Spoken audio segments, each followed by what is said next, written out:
Good afternoon, this is Clark Neighbors with BIS Commodities in Cedar Rapids, Iowa with the market recap for the week ending November 16th, 2018. Fairly quiet week as far as the grains are concerned. For the week, corn down 5 cents, beans up 6 cents, wheat up 4.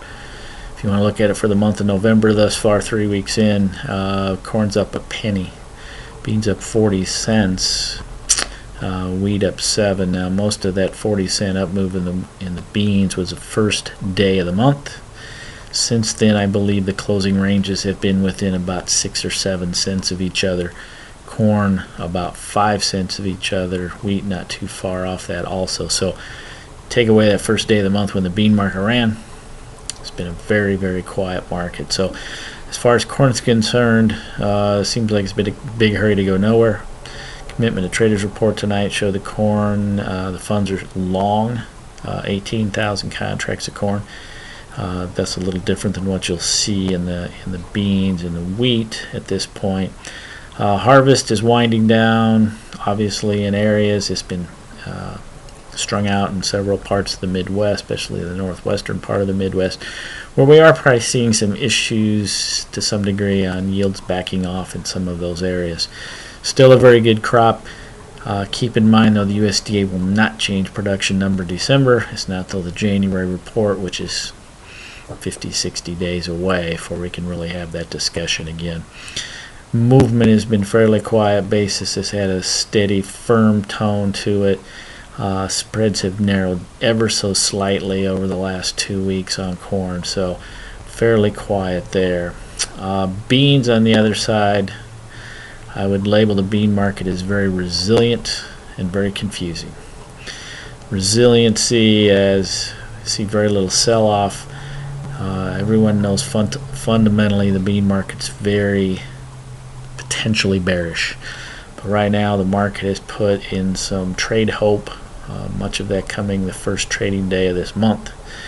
We would argue there's 40 to 60 cents of trade hope built into this market based on some of the verbiage coming out of Washington, D.C. and also China in regards to the trade talks.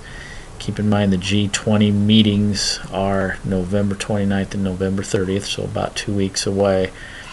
But the computers or the computerized trading has functioned in headline news, anything regarding to the trade talks.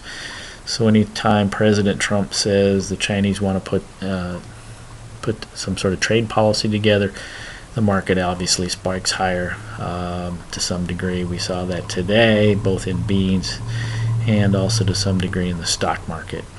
Now, on the other side of the coin, what's confusing about the beans is export sales continue to drag because of these tariffs.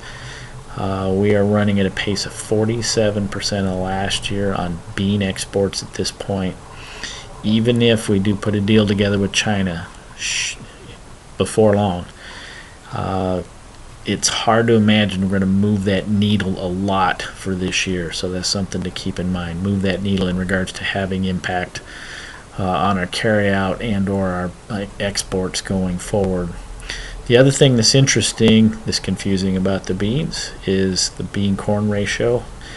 The November 19 against December 19 corn, the ratio right now is 2.35 to 1 beans over corn. That is as good as that ratio has been in favor of the beans since back in June. And that whole time we've added $400 million to the carryout for this year's crop. So looking at that, it doesn't seem like it's a layup to see a lot of added corn acres next spring. Granted, a long ways to go before we get there, but that price relationship is not really pushing to add corn acres at this point. Factors going forward, South American weather. Keep in mind Brazil's off to a very good start. Had a pace in plantings. Keep in mind some of that crop could get harvested as early as next month, which means some of those beans could be available for the export trade sometime in January.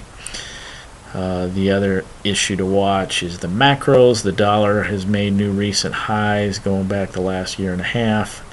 It tends to put pressure on commodities, as we've Mentioned before, the stock market has had huge volatility swings over the last 45 days. We've had a 10% plus correction on the stock market after making highs about in early October. The energy markets have been very dynamic this week with huge sell-off in crude over the last week and a half, followed by a major upswing in the natural gas middle of this week. So we've seen some huge volatility swings in the energy trade. In comparison to what we're seeing in the grains and some of the other commodities, kind of interesting. As I mentioned earlier, the funds are long 18,000 corn. They're short about 55,000 contracts of beans. That's probably somewhat of the reason you're seeing some resiliency or some support in that bean market. They're short 27,000 wheat. Another issue in regards to China, this morning there was an announcement of another case of African swine flu in China in one of the main producing regions. That gave the hog market a big uplift today, as in limit higher on the February hogs today. No cash cattle trade yet at this point, to our knowledge. Cattle market is fairly quiet this week, so keep in mind with that African swine flu too, that whole issue could be a factor in some of the talks with China in regards to trade in a roundabout way. If you have any questions on any of these markets, feel free to call us here at BIS Commodities. Phone number is 800-373-2525, or catch us on the web at biscommodities.com. With that, we wish everyone a very nice weekend. And next Thursday is Thanksgiving, so wish you and your family a very happy Thanksgiving.